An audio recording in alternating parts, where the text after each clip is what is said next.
Yo creo sinceramente, y hoy día que tengo una hija, tiene 3 meses y ya trato de hablarle de cosas de educación financiera, como lo hago con mi esposa y en mi núcleo familiar. Todos deberíamos saber eso. Para mí las finanzas, aunque a ver, hay gente crack que debería enfocarse, casi que todos deberíamos ver. Nosotros llamamos a nuestros 200 mejores clientes y les vendimos el 2% de la compañía colombiana, no a nivel holding, eh, pero igual y ellos son, no es una membresía, son socios, en unas condiciones especiales, una acción de un tipo especial, pero siempre socios y fue muy bonito porque eso nos permitió pasar de una mentalidad de crisis a una mentalidad de supervivencia, de una mentalidad de supervivencia a una mentalidad de crecimiento. Conozco 1 millón de casos de negocios casi que tienen el contrato firmado de la compra y los bancos tradicionales no, yo creo que no entienden y tampoco se han preocupado por entender. Eso es lo que abre la puerta a muchos otros jugadores, incluidos ustedes, donde con una visión de entendimiento de mercado, de condiciones reales de empresarios, pueden presentar ofertas y soluciones que permiten llevar a que los proyectos se lleven a cabo. El sector financiero en Colombia no está creciendo al ritmo de la mentalidad empresarial del país. Y en el mediano y largo plazo vamos a ver estos otros jugadores que se los van a llevar. Entonces, no importa el ecosistema en el que estés. Si vendes zapatos, si vendes servicios, si tú no creces al ritmo del mercado, y te borran. Pregúntale a Blockbuster a ver qué le pasó con Netflix y 1000 casos más. La banca también está evolucionando. Cada una de estas caídas, pues, nos quedamos llorando, o como decía papá, y dice, todavía está conmigo, gracias a Dios, vendemos pañuelos. Entonces, con el filtro de agradecimiento se pueden hacer muchas más cosas. Y simplemente el resumen del filtro de agradecimiento es qué puedo aprender de esta situación. Y eso es lo que un muy buen emprendedor hace muy rápido. En Key Capital no solo conectamos capitales con oportunidades, también buscamos conectar con las personas, con sus historias, pero sobre todo con ese camino que han recorrido para llegar a donde están hoy. Hoy nos acompaña Camilo Sarmiento, un empresario colombiano, fundador de Argento y Bourbon. Hoy estamos en su tienda. Y bueno, Camilo, muchas gracias por acompañarnos en este espacio. Gracias a ustedes, gracias por comunicar mensajes de personas que soñamos y construir país y hacer lo que hace como empresa, que también es apoyar empresarios, emprendimiento y todo el ecosistema. Gracias, Camilo. Me gusta arrancar estas entrevistas conociéndote primero. Seguramente vamos a hablar también de tu recorrido empresarial, pero queremos conocerte un poquito más a fondo. Sé que arrancaste estudiando administración, pero quiero saber, esa primera toma de decisiones en tu vida, ¿sales del colegio y decides, quiero estudiar administración o con qué ramas te fuiste encontrando en la vida? Hoy en día estoy intentando entender un poquito por qué, pero yo tenía mucho afán. Entonces yo terminé el colegio a los 15, casi 16, la carrera a los 19, la maestría a los 21. O sea, tenía un afán, no sé por qué. Y eso me hizo tomar algunas decisiones muy importantes en etapas muy tempranas. Una de esas fue que estudiar administración de empresas. Sin duda era lo que más quería y me encanta. Estudié administración de empresas en el CESA, que tiene un enfoque de emprendimiento muy importante. Y después terminé mi carrera en Francia y hice una maestría en finanzas. Esa sí fue una decisión muy basada en lo que consideraba que era lo más cool, en lo que me acuerdo que me metí a una estadística a ver la mayoría de los presidentes de compañías de qué área venían y casi todos decían que era el CFO o el director financiero. Y fue realmente, hoy en día lo veo como algo muy, eh, no inmaduro, sino inocente más bien, de no conocer realmente la profundidad y la importancia de saber qué es lo que más te apasiona, por lo tanto, donde más puedes agregar valor, y ahí es donde seguramente vas a ser más exitoso. Si hoy volviera a estudiar, no haría un máster en finanzas, haría un máster en mercadeo de empresas de moda. Por supuesto, lo que estudiaste seguramente ha sido base también fundamental para lo que haces pues, actualmente. Pero quiero saber y encontrar ese punto de conexión. Arrancas administración, quizás me devuelvo un poquito. Tenías esa personalidad de querer emprender, de querer generar empresa, porque por las entrevistas que hemos tenido, siempre está como esa llama ahí latente o en la personalidad de la persona. No sé si fue tu caso. Yo creo que hay que tener en cuenta dos cosas. Una, es que siento que hemos romantizado e idealizado el hecho de ser empresario y emprendedor. Está muy bien ser empleado. Y participar y aportar en el mundo corporativo es muy valioso. En el caso mío sí hubo como una idealización de alguna parte, que igual siempre me fascina y creo que no me veo en otra posición, porque mi papá es empresario independiente toda su vida. Mi mamá, por el contrario, estuvo en el mundo corporativo y eso me permitió ver dos personas exitosas que admiro muchísimo en cada uno de los ramos. Identifiqué que hay cosas que me gustan de cada uno de estos espacios y otras que representan esfuerzos, sacrificios y, y entre esas dos cosas definitivamente me di cuenta que el mundo emprendedor era lo mío. Sí, tuve la vena, creo que siempre todos contamos estas historias, desde los dulces en el colegio, vendía stickers, vendía tareas, hacía de todo, siempre busqué la forma de, en su momento ni siquiera era generar recursos. Era más como empezar a meterme en un ecosistema donde sentía que agregaba valor. Y sí, mi primer negocio lo monté a los 15 años que me fui a ir a Estados Unidos. Eh, Anécdota rápida. Me fui a ver con un amigo y nos iban a cobrar $80 por cortar la parte de atrás de la casa en pasto. Y me pareció una locura. Nos vamos a un Walmart con un amigo de más o menos la misma edad y me di cuenta que las máquinas para cortarlo valían más o menos $250. Digo, oiga, en 3 cortes pago las máquinas. Las compramos, empezamos a cortarlo y historia larga corta, a los 3 meses ya le cortábamos a toda la cuadra y esas personas tenían empresas. Empezamos a cortar en sus empresas. Ese es el típico ejemplo de cuando la disposición está, la oportunidad aparece.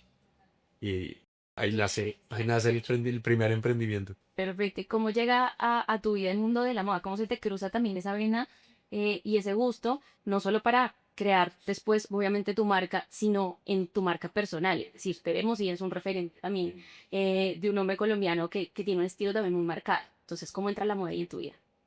Yo considero una persona me considero una persona con una alta percepción estética, o sea, me gusta si veo un mueble que tiene un diseño, hallo valor en eso y no solamente en la funcionalidad.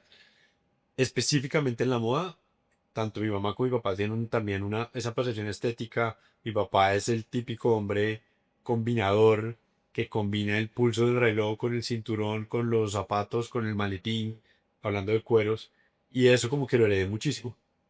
Mi mamá es una mujer supremamente elegante. Si ella no creo que lo definiera así nunca, pero si tuviera que definir su estilo, mi mamá es nórdica, minimalista, tú la ves siempre vestida súper clásica con uno o dos detalles y todo eso empieza a jugar en una mezcla para algo que me llama la atención. Mi papá es un tipo absolutamente memorable y me di cuenta de la importancia de una marca personal en la construcción de estrategias y oportunidades en todos los ámbitos, incluido los negocios.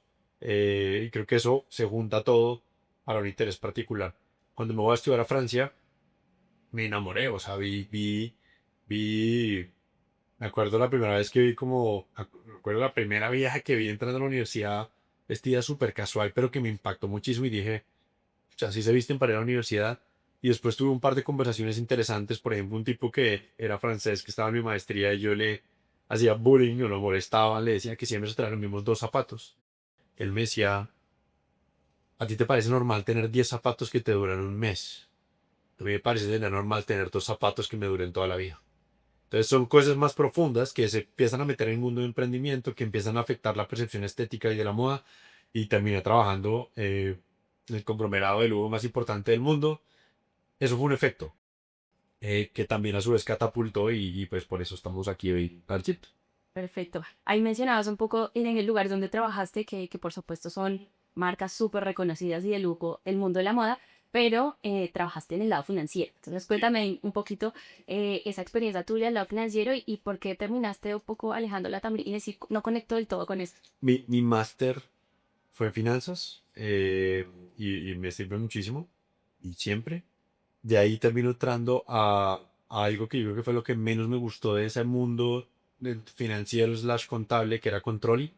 Entonces, nosotros veíamos las divisiones de las diferentes partes del mundo del grupo, de las diferentes marcas, y era casi que hacerles control en los estados financieros y ver cómo iban las cosas. Bastante repetitivo y para mí simplemente sentía que yo estaba analizando y no sentía que agregara mucho valor. Hoy en día creo que analizar la data agrega mucho valor, en su momento no lo veía. Eh, Después pasé a otra división que es la división de fusiones y adquisiciones y ahí me enamoré de la capacidad de entender un negocio y me pareció increíble que las empresas contratáramos a terceros, a los banqueros de inversión, para que nos dijeran cuánto valía nuestro propio negocio y ayudarnos a vendérselo a alguien más. Eh, Eso me pareció increíble. Ahí participé en varias transacciones muy interesantes. Después vuelvo a Colombia con la idea ya de los zapatos y de la marca en la cabeza, pero entro al mundo de banca de inversión aquí en Colombia. Estuve en el Banco Santander, después Corbanca, después el Itaú, bueno, creo que hoy es, ahí sigue. Pero en el momento en que yo estuve, todavía había fusiones y adquisiciones. Había estructuración de deuda deuda, se me olvidó. Bueno, o sea, DCM, que era deuda en mercados financieros, pero también créditos sindicados para grandes proyectos de infraestructura, sobre todo. Entonces, digamos que eso fue todo el tiempo, todo muy interesante. Mientras en los fines de semana me iba al Restrepo a mandar a hacer zapatos, a aprender de cueros, a hacer cursos. Hice cursos desde el Sena hasta algunas cosas en Europa, con toda la pasión. Hasta que ya un momento tomo la decisión y digo, bueno, hasta aquí va el mundo financiero directamente para mí y me lanzo al emprendimiento. Y digo directamente, y yo creo que la educación financiera debería estar en todas las carreras. Yo creo sinceramente, y hoy día que tengo una hija, tiene 3 meses y ya trato de hablarle de cosas de educación financiera, como lo hago con mi esposa y en mi núcleo familiar, todos deberíamos saber eso. Para mí las finanzas, aunque a ver, hay gente crack que debería enfocarse, casi que todos deberíamos verlo. Eh, entonces no es que no me sirva, simplemente me di cuenta que después el mercadeo es lo que me pone la piel de gallina y es mi gasolina. Me emociona la capacidad de conectar a nivel más profundo con las personas. Bueno, esto te lo quiero conectar porque sé que viviste un momento, quizás, no sé si llamarlo crisis, pero en el momento de la pandemia, tú tienes tu marca, Jane por Juan, y te encuentras con que, pues como la pandemia seguramente le afectó a mucha gente. Entonces, encuentras una oportunidad de decir, bueno, ¿cómo busco personas que también me ayuden o busco financiación para sostener un mercado que en este momento pues está frenado mundialmente? ¿Cómo sucede eso y cómo entra en el mundo, pues buscar también esos aliados para sostener tu marca? Sí, crisis. Crisis es crisis y las crisis existen y son oportunidades. Frase de mi papá que es súper cliché, pero todo el tiempo se la oía. Mientras todos lloran, alguien vende pañuelos. Y en COVID, pucha, yo hago zapatos de alta categoría. Entonces, sí, desde la reestructuración corporativa, porque los socios antiguos salen del negocio en ese momento. eh, Hoy en día uno lo ve súper evidente y dice, no, pero ¿por qué salieron? Pero es que en ese momento se iba a acabar el mundo. Estábamos encerrados 5 meses, no sabíamos qué iba a pasar. La gente solo iba a usar sneakers, ¿sí? O sea, había tantas cosas que teníamos en la cabeza que era difícil de proyectar. Eh, y yo decidí asumir el riesgo, seguir con la marca, seguir con la compañía, pero necesitaba financiación.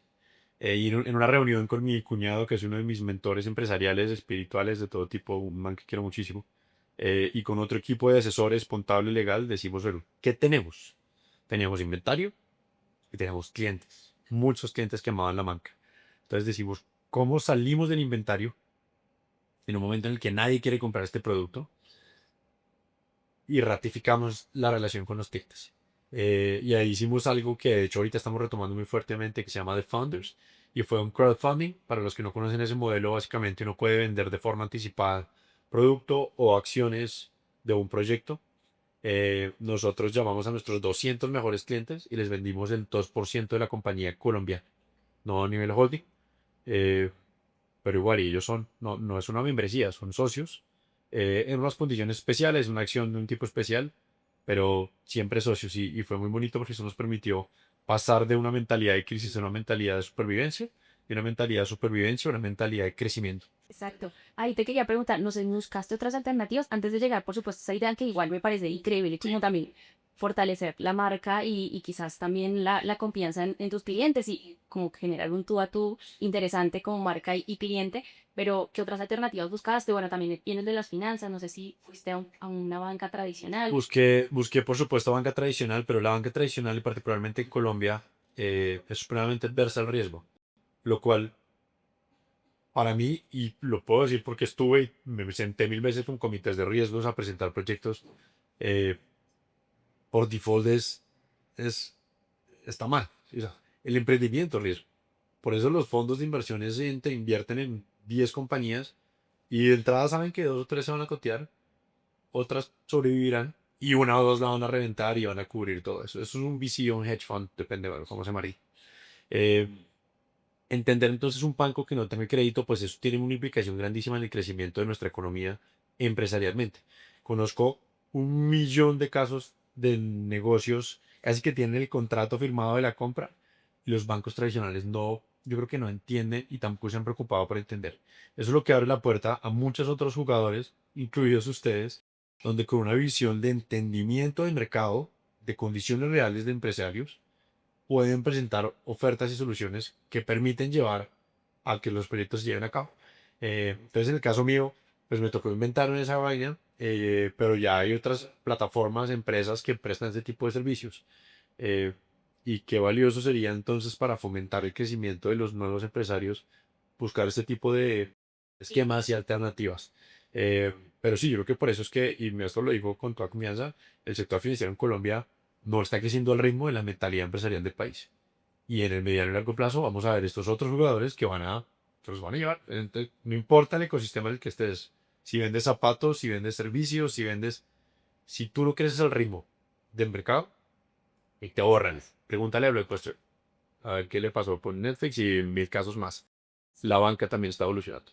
Así es, sí, creo que, bueno, un poco ahí lo mencionabas, por supuesto, siempre los inversiones en estos espacios. Capital es una alternativa seguramente de varias que puedan existir, pero buscamos eso, ir a ese ritmo de las empresas, entender las necesidades que muchas veces son de ya para allá. Las empresas o los emprendedores, empresarios, a veces no pueden esperar 60, 30 días porque hay que tomar decisiones ya, eso lo sabrás tú, De y acuerdo, más en momentos muy importantes. de acuerdo. Dicho esto, me gustaría también entender ya un poquito cómo empiezas a estructurar tu empresa, también con este conocimiento que tienes. Tienes por un lado un mercado online, que creo que es un poco tu fuerte o como arrancaste ahí, corriges tú, y por supuesto tu local físico. Entonces, ¿cómo se estructura ahí ese negocio?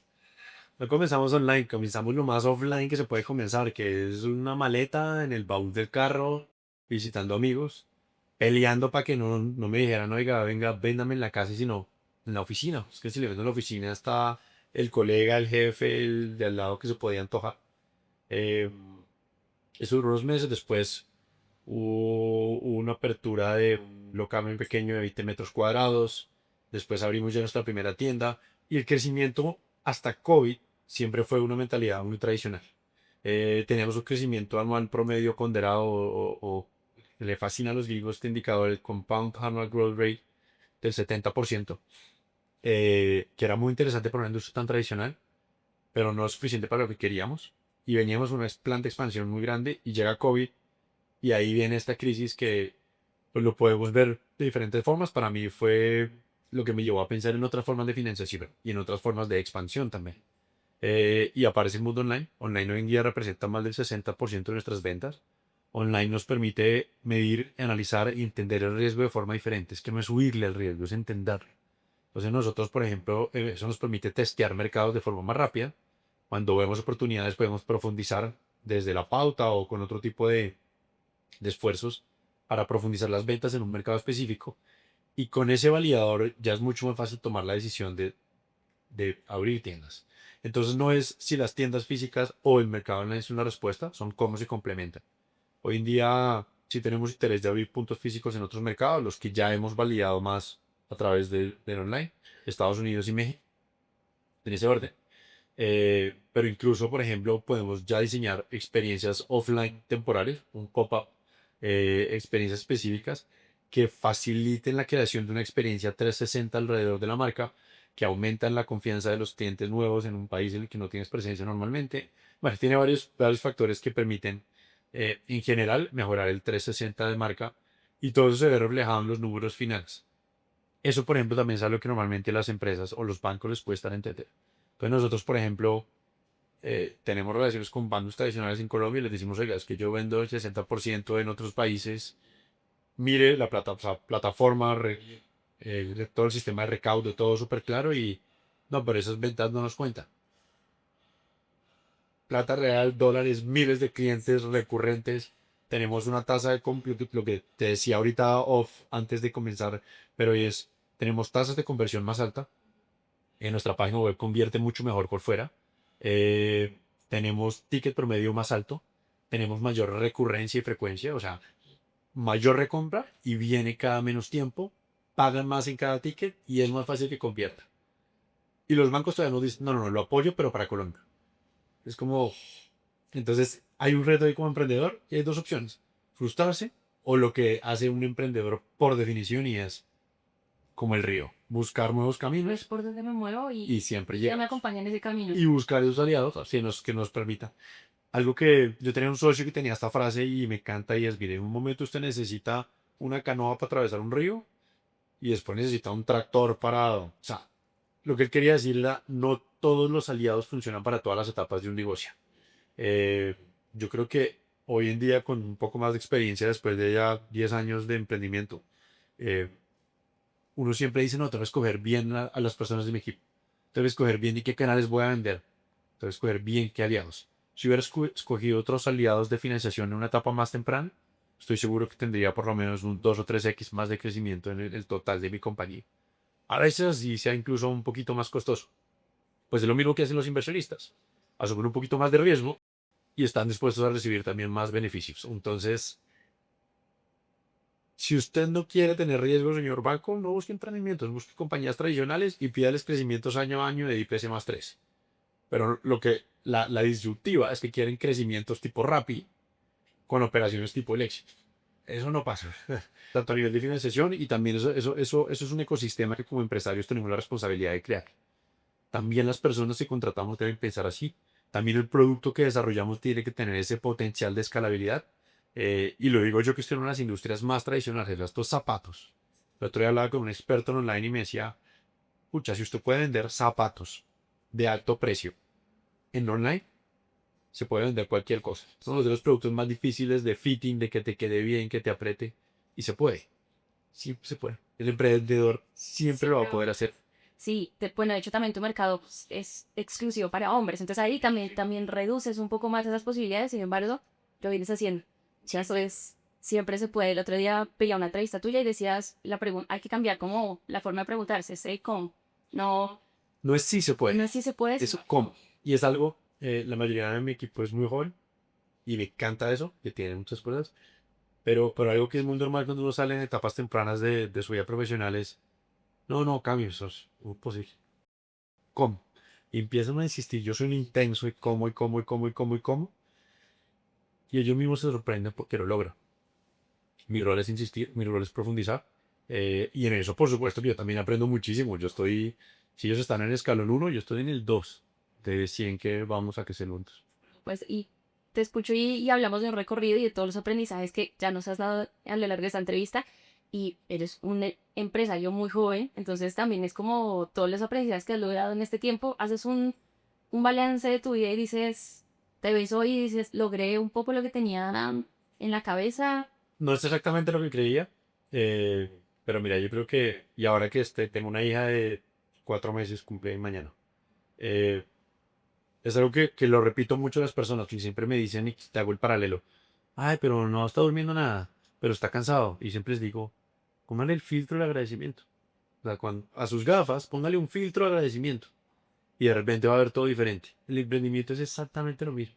Entonces, no vino COVID, me quitó Soy. No vendería online, no vendería en 5 mercados y no tendría una potencial de escalabilidad tan gigante como tenemos hoy día. Filtro del agradecimiento. Entonces, cada una de estas caídas, pues o nos quedamos llorando, o como decía papá, y dice, todavía está conmigo, gracias a Dios, vendemos pañuelos. Entonces, con el filtro de agradecimiento se pueden hacer muchas más cosas. Y simplemente el resumen del filtro de agradecimiento es qué puedo aprender de esta situación. Y eso es lo que un muy buen emprendedor hace muy rápido, ¿no? Te hago de nuevo un paralelo con esto de la enseñanza de los niños. Y estaba leyendo sobre el esquema Montessori. El esquema Montessori, unas cosas que dice, creo que se llama así, es no enseña a su niño a cambiar de mundo, se enseña a adaptarse muy rápido al mundo que le toca. Eso es un emprendedor y eso es un empresario. Yo no estoy en capacidad de cambiar esquemas políticos, macroeconómicos y se arma una guerra, pero BMW en su momento sí tuvo la capacidad de pasar de motos a motores de aviones a hacer carros súper económicos posguerra y la reventó y yo qué es hoy en día. Mercedes-Benz algo muy parecido. Entonces, los grandes empresarios y emprendedores son los que tienen una alta capacidad de adaptabilidad y después tienen una visión muy clara y logran desarrollar un sistema súper importante, métricas, seguimiento, control, optimización para cumplir ese objetivo. Cambiaron las condiciones, cambiamos el rumbo si hace falta y otra vez. Y te harán de forma eficiente. El resto seguimos llorando porque es que el presidente, porque es que no sé qué. Sí, eso es lamentable, muchas de las cosas, pero Pasan muchas cosas, pero no es en tu control. Focus en lo que está en tu control. bueno, un poco lo que hablabas ahorita, la data, un poco al principio que decías esto no conectado conmigo, hoy entiendo lo importante que es entender también esa información propia de tu negocio, ¿no? Hoy, Y de tus 10 años decisiones. después, es cuando más lo estoy teniendo.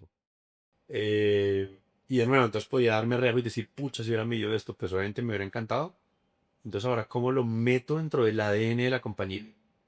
Pero, y es lo que le digo siempre a las personas y acá en el equipo, y es, dejen de ver los seguimientos, el control, los indicadores como los enemigos. Son la luz, son la verdad. O sea, ¿quieres seguir andando a oscuras? ¿O quieres identificar rápidamente dónde están las oportunidades? ¿Quieres ser un mejor profesional? Póngase esos indicadores solo. Póngase 3 indicadores más de los que les pones jefe. Identifique oportunidades, mangos bajitos, ¿no? De alto impacto con poco esfuerzo. Llegue y muéstreles a su jefe y verá que crece 5 veces más rápido que el promedio. Toqué contigo ya el tema de financiación, me gustaría saber, y toca irnos un poquito más hacia el lado de la inversión. ¿Inviertes? ¿Tienes, me imagino, por supuesto, conocimiento ya de profesión, pero qué opinión te merece también entendiendo poquito el contexto colombiano? Y esto lo comparo porque lo que tú decías, tenemos Sí. una falencia en educación financiera, creo, culturalmente. Entonces, la primera, quizás, referencia a decir inversión, ya la gente se va por otro lado, piensa, no sé, siempre cuando te metes con la plata, por supuesto, es como ay, me asusto. Entonces, ¿qué opinión tienes acerca de la inversión? Si inviertes, Pues ¿qué estás? primero, vuelvo a lo mismo anterior y es, me da susto, nos pasa mucho, pero entonces no invierto y bueno, si no se mide no llega, pues si no empieza a invertir nunca va a crecer realmente su capital. Uno de los principales retos de mentalidad que tenemos los emprendedores es, no, es que mi empresa la va a reventar y aquí están todos mis ahorros. Y era mi mentalidad hasta hace 9 más 4 13 meses que me enteré que iba a ser papá. Y entonces cuando tienes una visión de un largo plazo diferente, donde empiezas a ver la importancia de dejar legado, de dar seguridad financiera, en mi caso a mi esposa y a mi hija, empiezas a pensar de otra forma. Hoy en día sí estoy pensando más en opciones de inversión que complementen un portafolio de riesgos. Entonces habrá cosas, lo mismo, a las que estoy dispuesto a correr más o menos riesgos. Eso es uno de esos factores. Y también porque tuve esta disyuntiva que tenemos muchos papás y es lo del prepago de la educación del hijo. Entonces están estos esquemas de seguro tradicional. Me puse a mirar unos esquemas muy interesantes de algunos economistas americanos que básicamente dicen que si se pone una cantidad determinada al momento del nacimiento del hijo, para los 30 años tiene ya casi que una pensión asegurada. Y empecé a buscar todos estos esquemas. La curiosidad es fundamental para el éxito. La plata no se multiplica solo. Hay que tomar decisiones, hay que tener aliados específicos. Y una decisión no es saberlo todo. Una decisión es, oiga, reconozco que no sé, levántalo, estoy en esta etapa. Hay algunos de esos factores. Yo, por ejemplo, nunca he hecho inversiones profundas en mercado de capitales. Eh, Ahorita lo estoy considerando porque lo que a mí me daba, yo creo que el miedo que nos da es que queremos el objetivo, pero no queremos el camino. Entonces no queremos estudiar, no queremos preguntar, no queremos aprender, pero sí queremos todos comprar la acción de Google, hace la de Amazon en 1999. Eso no pasa. Entonces hay que meterle. O esté dispuesto a hacer una participación pequeña y métase con gente que ya sabe que el largo plazo termina siendo mucho más barato. Perfecto, bueno, Camilo. Igual, siempre también en este espacio importante, y creo que lo dejamos como mesa y a lo largo de las entrevistas también nos lo dicen mucho, importante aliarse con las personas que, por supuesto, conozcan del tema. Por supuesto, no todos conocemos de todos los temas, entonces siempre va a haber un experto en algo, informarse, educarse y preguntar. Así Sí, ese es. es lo básico. Bueno, Camilo, creo que hemos hecho un recorrido importante en tu vida, en tu carrera también empresaria. Me gustaría que cerráramos un poquito, no sé, preguntándote cómo ves el éxito empresarial, cómo lo definirías hoy, y con esto de pronto darte el espacio de que demos cierre a lo que nos quieras regalar, más allá de toda la información que nos diste en esta entrevista. Yo creo que el éxito empresarial es el resultado de una serie de hábitos, y si ese hábito es consistente, eh, hábitos sanos.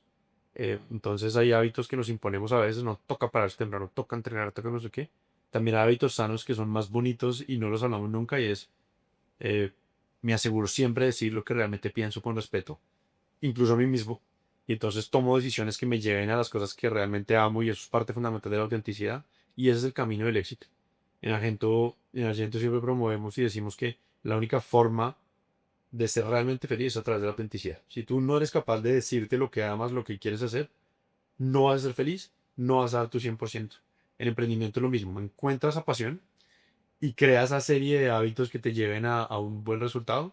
Y con humildad también, sí. crisis, pues existe. Embarradas, por no decir otra palabra más fuerte que la que realmente es, están. Es parte del proceso. Agradecimiento, que aprendo y voy adelante. Es una mentalidad de resiliencia constante con una visión de un mejor futuro. Eso define un emprendedor. Camilo, muchas gracias por permitirnos conocerte y nada, seguramente nos sigamos viendo en el camino. Ustedes, muchísimas gracias.